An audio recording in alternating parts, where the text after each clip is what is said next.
Well, good evening and welcome. Thank you for joining us for this assisted suicide webinar for those in the northeast of England. I'm Dave Greatrex, Head of Policy and Research here at the Scrutiny Institute. As I'm sure you know, Kim Leadbeater's terminally ill adults end-of-life bill is at committee stage in the House of Commons.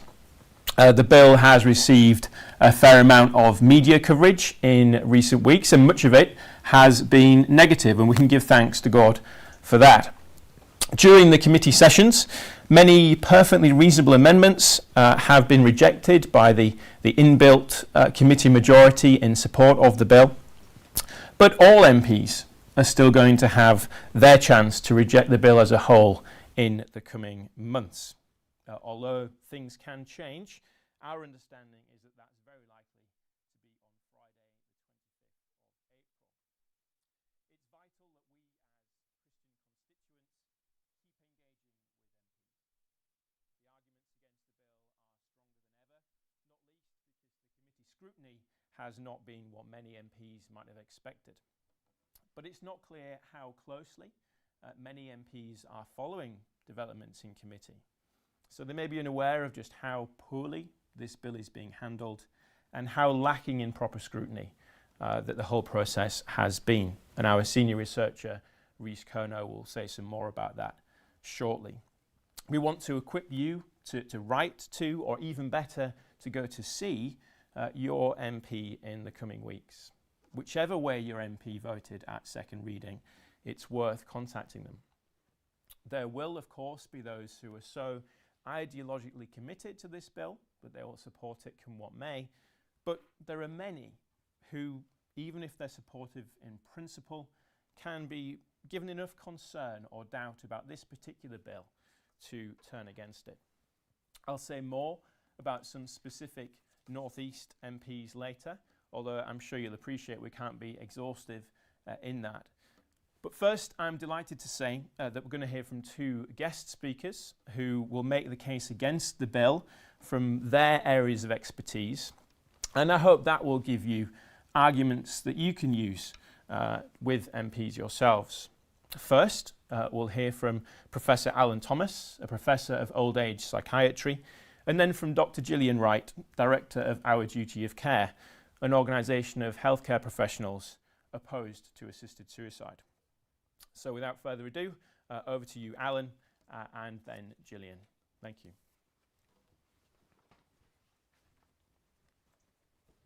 Good evening. So as David said, I'm a Professor of Old Age Psychiatry here at Newcastle University. I'm a consultant psychiatrist, and I have worked in the health service for over 30 years, largely caring for people with different mental illnesses and dementia. And so it is on the basis of that expertise that I'd like to make a few important points about this very dangerous bill. This bill is about killing patients at their own request. It, first of all, will destroy doctor-patient relationships. When you see your doctor, you've always had confidence that he or she is there for you, that they wish to find the best treatment to relieve your pain, to help you breathe better, and so on. But now imagine yourself if this bill has become law and you're in hospital and you're sick and the doctor comes up to you and says to you, now we have this new care pathway and it involves, me giving you some drugs and you taking them and you dying. It's the assisted dying care pathway. You can kill yourself with it. Now that might sound brutal, but this is the brutal reality of the kind of bill that we are looking at.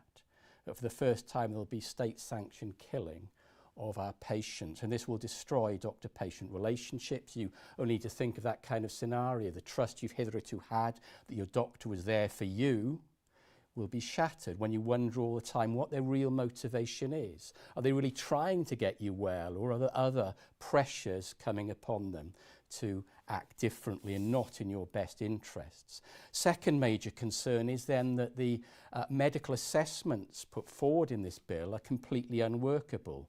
They require two doctors, supposedly acting independently, a coordinating doctor and an assessing doctor, and each would carry out an assessment.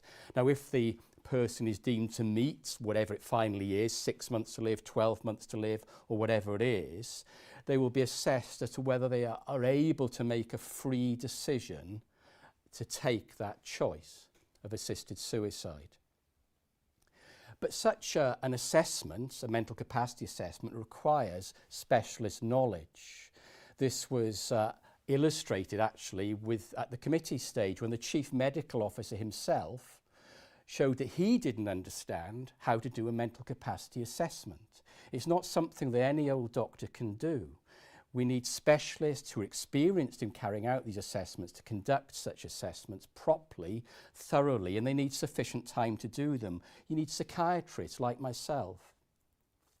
Yet we know that not only is the health service buckling under the strain, but that over a quarter of consultant psychiatry positions are currently vacant in this country.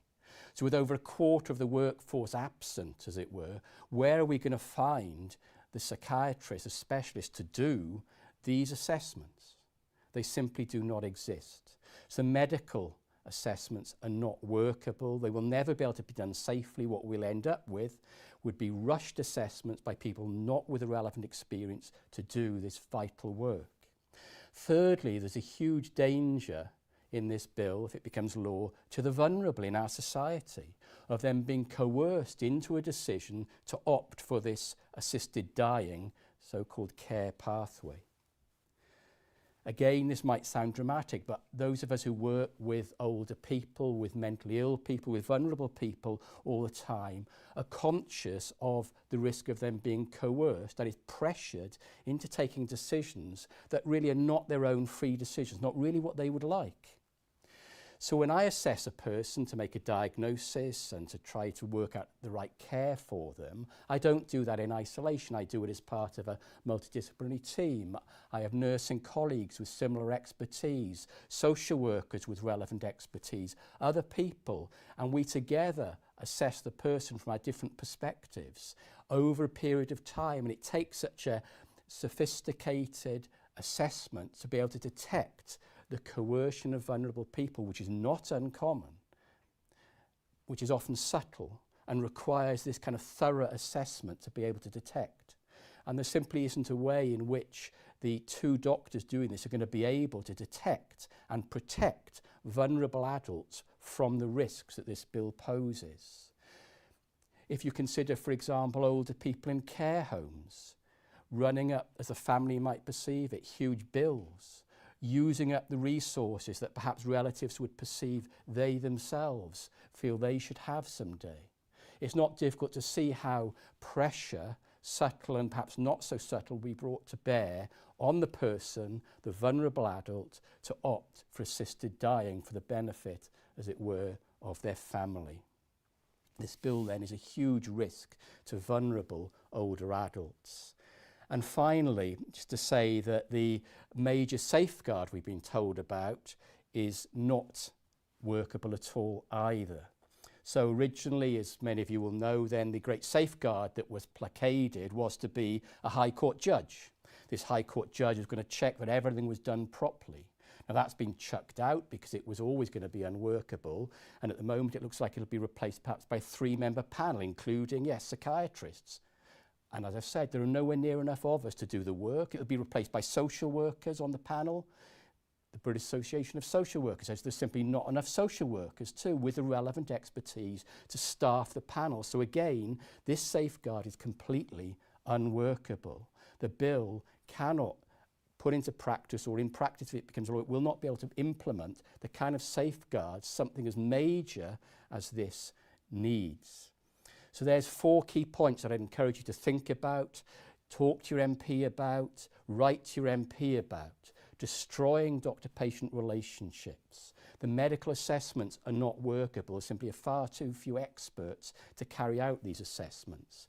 Vulnerable people are hugely at risk from coercion, which will not be able to be detected. And the final great safeguard, allegedly, of the panel, as it now is also completely unworkable.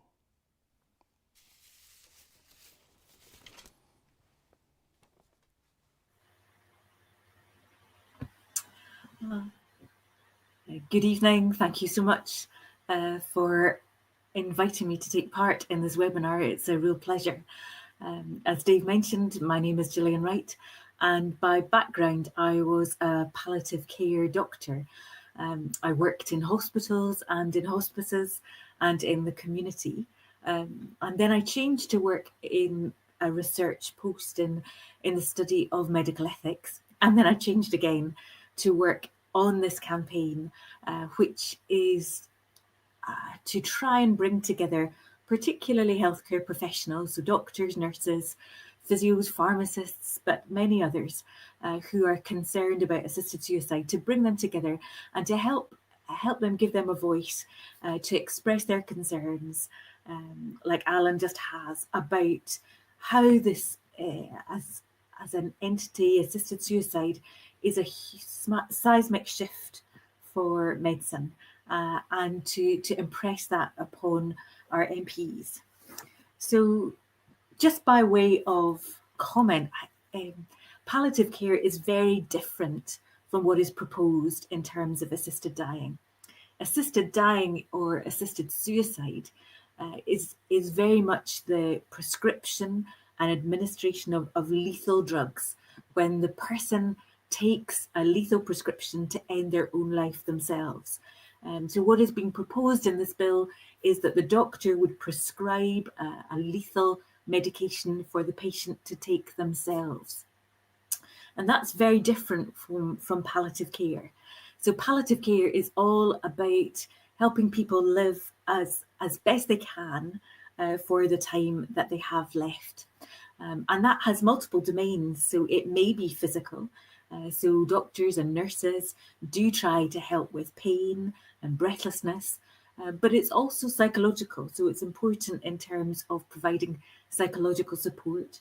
It has a social domain. So palliative care social workers are involved in supporting people in their family relationships, perhaps with financial concerns. And there is also spiritual issues about how people are as they face death. So palliative care is all about looking after the whole person and their family as they approach death. And one of the key problems at the moment is that not enough people have access to that care. And Marie Curie estimate that 1 in 4 people don't get access to that care. And we have huge sympathy with those who are desperate and suffering and ask for assisted suicide. But we are really concerned, particularly, as Alan has described, for those who are most vulnerable, for those who might feel a pressure to take their own life, those who might feel a burden on their friends and family. And so generally, palliative care doctors are opposed to assisted suicide. And that's partly because even though they see the most difficult symptoms, they actually have a strategy of how they can help with those symptoms. And so we know across the country that palliative care doctors are really concerned about this bill. We're concerned because of the problems of people not getting access to the care that they need. But also because we see really significant problems in other countries. And one of the most obvious examples of that is Canada. And the Canadian law has expanded extremely quickly. So from the terminal illness model that we are having proposed to us in England and Wales, from that terminal illness, there have been challenges to say, what about those who have a chronic illness? Perhaps their suffering is just as bad as those who have a terminal illness, and actually it will go on for longer. So it is unfair for those people not to be able to access assisted suicide if it is legal for those who have a terminal illness. So this is what happened in Canada. It extended from those with terminal illness to chronic illness within the space of about 5 years. And it actually has also been extended for those who have psychiatric illness, for those who are struggling with very severe depression and schizophrenia. But that was paused because of an international and national outcry. People were so concerned that there was a change, a fundamental change in the approach to suicide. So one of the reasons we're concerned is because we've seen in other countries, such as Canada, the rapid expansion of the law. And we're concerned that that would happen in England and Wales, partly because it is impossible to safeguard narrow law in the way that Alan has described. And we know, for example, in the Netherlands, that there has been extension to those who have dementia, to those who have depression, even to those who are children. We know that babies are euthanized in the Netherlands with chronic and severe disability. So there are real concerns that people might have be pushed or pressurized into taking their own life, partly because they don't have the right care, partly because they might feel a burden, but also we're really concerned because we see the expansion in other countries. But thirdly, we're also concerned because we know that there are actually intrinsic problems with assisted dying itself.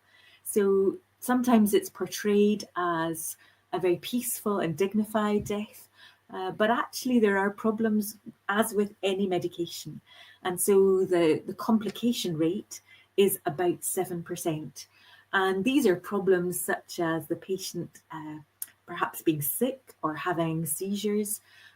Also, the really significant problem of what happens if the patient doesn't die, if the patient is unconscious but doesn't die. What happens then to the doctor? What do they do in that scenario? There was a really interesting response from the Scottish Ambulance Service to the Scottish Bill to say, what do we do in that scenario if we're called and the patient has not died? So this issue affects the patient, their family, but it also affects doctors and nurses. It affects the whole team around the person who is poorly. And it actually affects the whole of society. It affects how we view those who are ill, those who are frail, those who are vulnerable. And we're hugely concerned that this law will undermine or undervalue those who have a chronic and severe disability, and they may feel a pressure to take their own life. We know that about a half of people in Oregon cite feeling a burden as one of the issues why they take their own life and ask for assisted suicide. So I would echo the encouragement that Alan gave you, that please do get involved. Some of you may not have been involved in anything like this before, but actually we have been really encouraged by conversations with MPs and MSPs. Genuinely, many are struggling with this issue. Many find it a difficult issue personally. Many find it a difficult issue ethically. And they appreciate somebody kind coming to speak to them and going through their concerns. And it is a once in a generation time to make a stand on this issue. These are key weeks from now until April, as Dave mentioned. So thank you so much for involving us. And if you are a healthcare professional, please do find our resources with ourdutyofcare.org.uk.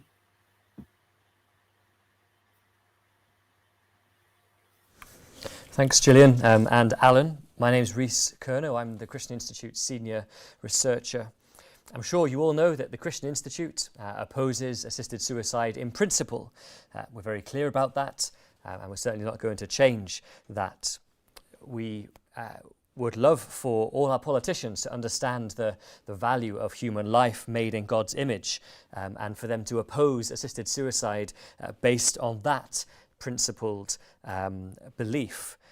But that's unnecessary for the purposes of defeating this bill. MPs don't have to oppose assisted suicide in principle. They just need to be uncomfortable enough with this bill to vote against it. At second reading back in November, which is more of a vote on general principles, MPs could argue that they were simply allowing the bill to proceed to facilitate debate and to allow it to have proper scrutiny. And some MPs did indeed say that. But when it comes to the next main vote, the third reading, MPs will be voting on the substance of the bill for the final time. And that really is the take it or leave it moment. Do they support this particular bill as drafted or not? I want to cover two key themes that are important to emphasise to MPs over the coming weeks, and that's scrutiny and safeguards, or really lack of scrutiny and lack of safeguards. So firstly then, lack of scrutiny. The bill was published less than 3 weeks before that second reading debate. Nowhere near enough time for MPs to properly consider a bill of such magnitude. And then at the second reading debate itself, at least 100 MPs who had indicated their desire to speak weren't able to because of lack of time. If MPs supported the bill at second reading so that it could be properly scrutinised at committee stage, well, that process has simply not delivered on that expectation. The committee process has been heavily weighted in favour of the bill right from the outset. A large majority of those on the committee backed the bill at second reading, including the two government ministers, despite the government officially being neutral. And so votes then on amendments at committee have mostly been 15-8, almost 2-1. The witnesses as well who gave evidence in front of the committee were disproportionately in favour of the bill, including all the international witnesses. So the committee didn't hear evidence from a single person from abroad who had concerns about their assisted suicide law. When the witness list was being drawn up, the pro-bill majority on the committee rejected the chance to hear from the Royal College of Psychiatrists, only, thankfully, for there to be a U-turn after a public outcry.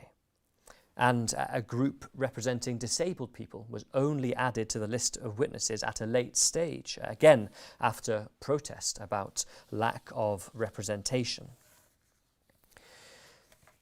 One particularly striking thing during the oral evidence sessions was how often the chair of the committee had to say that they were short on time, so MPs and the witnesses must limit their contributions, even to the point of cutting people off and stopping the witnesses from giving full answers. The committee squeezed in 50 witnesses in just 3 days, regularly having 4 witnesses to a single panel in just 1 hour sessions.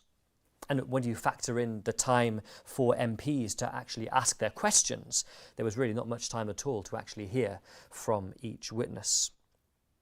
Committee members also said they didn't have enough time to read all the written evidence that was submitted to them before they started to consider amendments to the bill. A series of reasonable amendments have been voted down or withdrawn because it was clear they wouldn't be supported by the pro-bill majority.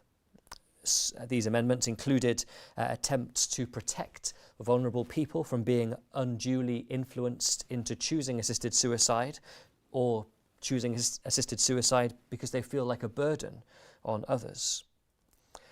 And so far then, the fate of an amendment appears to depend on whether or not Kim Leadbeater herself supports it.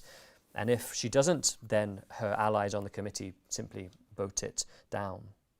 So the point I'm getting at is that this is not meaningful scrutiny. Secondly, lack of safeguards. The reality is that there is no safe way to legalise assisted suicide. The international evidence is very clear on that. But even on its own terms, the alleged safeguards in this bill are not fit for purpose. As we've heard already this evening, the final sign-off of an assisted suicide application by a High Court judge was held up as one of the key safeguard, if not the key safeguard. And many MPs said they supported the bill conditionally based on that safeguard. But it's now being scrapped because judges, the government and others said it would simply collapse the courts. So what's replacing it? Well, a panel supposed to include a psychiatrist and a social worker, as well as a lawyer. The British Association of Social Workers has said that their sector is already at capacity and that more resources would be needed for the extra work taken on by these panels. And we heard from Alan Thomas just now, and there have been other senior psychiatrists as well who have questioned whether there would be enough psychiatrists and other medical professionals to sit on the panels. The president of the Royal College of Psychiatrists has warned of workforce shortages, and others have done as well. It seems really as if one unworkable system is being replaced by another. There has been much discussion of the Mental Capacity Act during committee.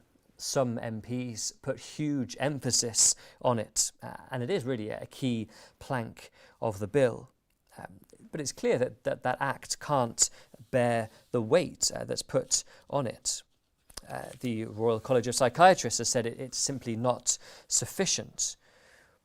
Although the act is well established in medicine, using it to assess someone's capacity to end their own life, to kill themselves, is a totally different proposition to, for example, deciding whether someone can consent to refusing medical treatment. One witness called the proposed use of the Act in assisted suicide simply uncharted territory. Coercion is another key concern. A supporter of the bill, former Supreme Court Judge Lord Sumption, admitted in oral evidence that even overt coercion is extraordinarily difficult to detect. And he went on to say that the subtle internal pressures that people may feel themselves, such as not wanting to be a burden, would be practically impossible to detect. For Lord Sumption, though, he's willing to accept that risk because he's committed to the principle of the bill.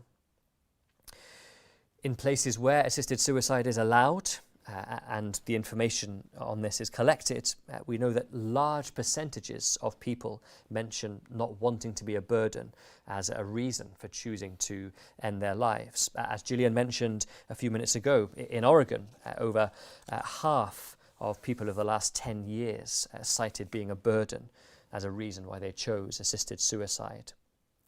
Sadly, it seems like some of the supporters of Kim Leadbeater's bill are quite willing to accept feeling a burden as a valid reason to choose it. The bill is supposed to be limited to those who have a terminal illness, but even that is not as clear as it sounds. For example, Chelsea Roth, who's an eating disorder specialist, believes that the bill could allow someone with anorexia to be approved for assisted suicide. And her research shows that this is in fact what has happened in some cases in places like Oregon, where eligibility is, by the letter of the law, restricted to terminal illness. Other conditions that you wouldn't automatically think of as terminal, such as diabetes or arthritis, have also been deemed eligible for assisted suicide in other places. Well, sadly, despite hearing evidence on this particular point, the committee rejected an amendment to stop an eating disorder qualifying someone for assisted suicide under the bill. And an amendment to protect those with Down syndrome was similarly rejected. So this lack of scrutiny and lack of safeguards are really two key points to get over to MPs when you contact them.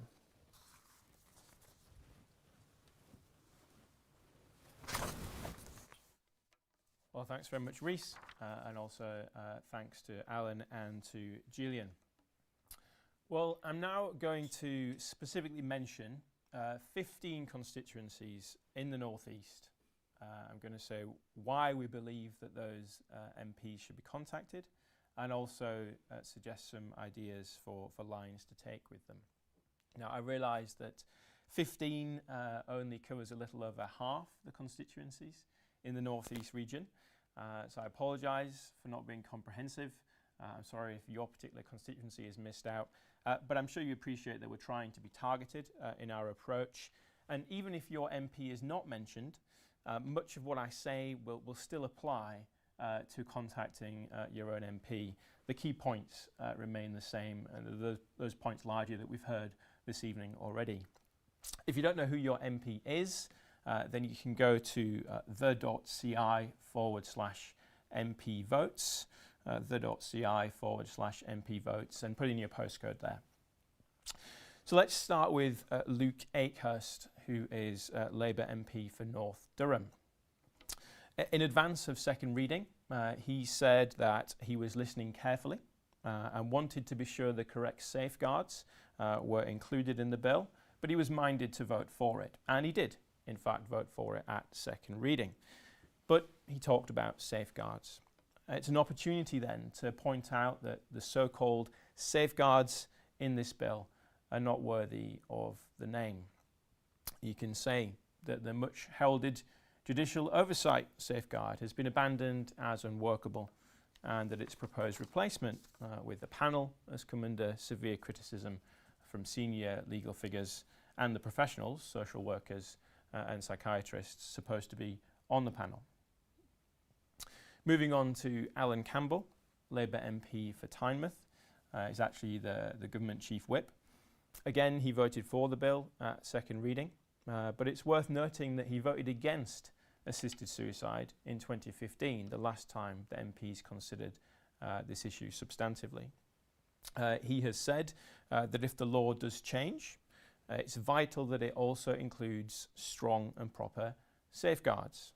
That word, again, safeguards, and so much is being loaded onto these safeguards. But as Chelsea Roth said, if the safeguards fail even once, then someone dies instead of being given the help and support that they need.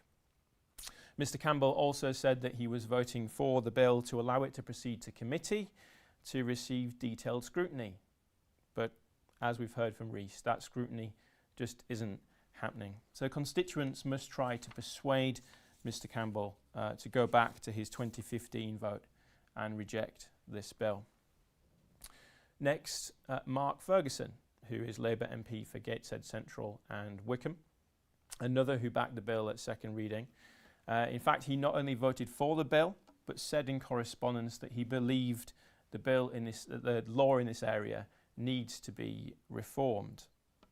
But as Rhys said, for the purposes of this bill, we don't need to convince him on the principle.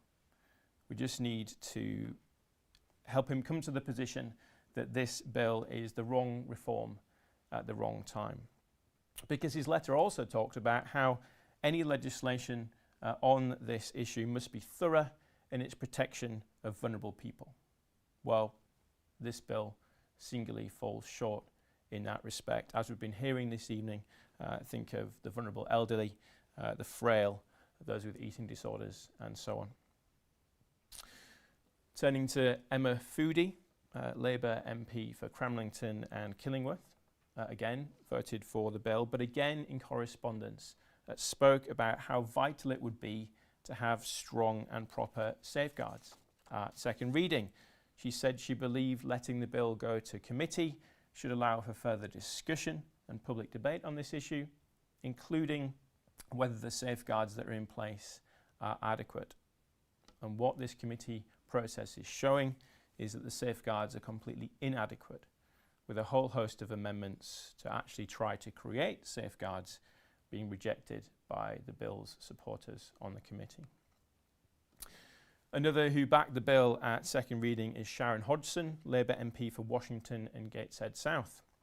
Like Alan Campbell, she voted against assisted suicide in 2015, although she said at that time that she supported the principle but was concerned about safeguards. So there's an opportunity to bring her to that same position again. She has said that she's particularly interested to hear from those who have personal or professional experience of the choices currently faced by the terminally ill. So if you have the experience or expertise to speak to that particular issue, the choices currently facing those who are terminally ill, you have a definite opening there with her. She's also stressed the importance of not detracting from palliative care and also not undermining the care and support given to disabled people. So pointing out how strongly this bill is opposed by palliative care experts and also how strongly it's opposed by representative disability rights groups could be productive lines of argument. So that's 5 North East MPs who voted in favour of the bill at second reading, but who we believe could be influenced to change their vote. And it's important to realise that even if they abstain next time, that's better than them voting for the bill again. So they need to feel pressure from constituents that is informed and well argued. If you're able to secure a meeting with your MP, please do contact us and we will be very happy to help you further if you would like. Next, and much more briefly, I'm just going to mention 10 MPs who voted the right way at second reading, so who voted against the bill, but we believe still should be contacted to ensure that they maintain that position, first of all, but also crucially to make sure that they attend the next opportunity to vote.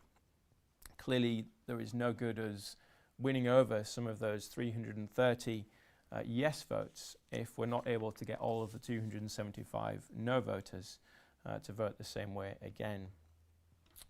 And their attendance is so key because, as you may know, private members' bills are considered on Fridays.